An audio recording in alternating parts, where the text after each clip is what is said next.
as the Aboriginal meaning of splendid look at. As I walked around Coolangatta, white privilege was evident everywhere. There were no signs of the people who had made home upon these lands thousands of years prior to colonisation. I found nothing celebrating the rich culture of Indigenous people. There was nothing that honoured their memory. There was monuments paying respects to Captain Cook and a giant sign giving acclaim to the Queen Elizabeth, commemorate her visit to Coolangatta. There was plaques around in the region acclaiming the fallen soldiers, inscribed with the words "Least we forget." I found no monuments, statues, signs, or plaques honouring the fallen Indigenous people who had died defending their land in the invasion of 1788. Indeed, I found no reference to the first Australians at all.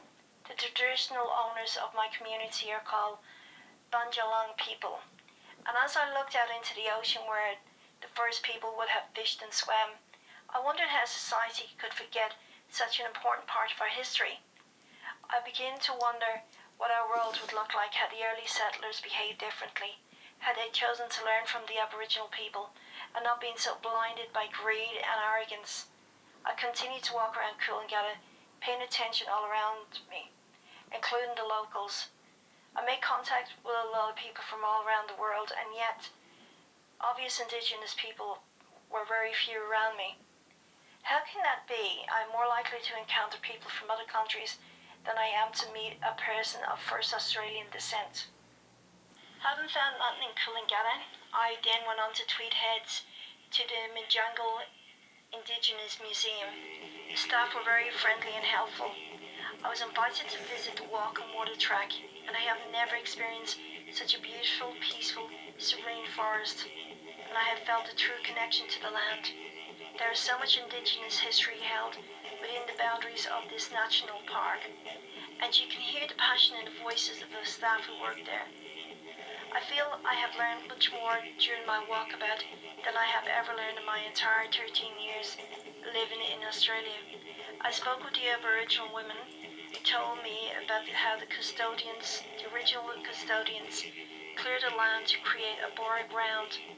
Indigenous people use this land as the sacred grounds of initiation, and this land belonged to the Bundjalung people for thousands of years, and their wisdom has survived countless of generations.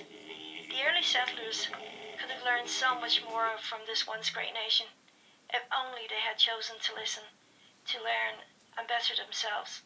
If only they had not been so intent on pillaging, claiming, stealing, and jealously guarding the spoils of war. How different our society could have been today. A deep sense of history and awe engulfed me as I explored this tropical paradise. It is clear to me that the white privilege is still to this day, is still a long way off in closing the gap, but the Indigenous people will never give up. I believe you can never remove the spirit of these people who are always connected to the land.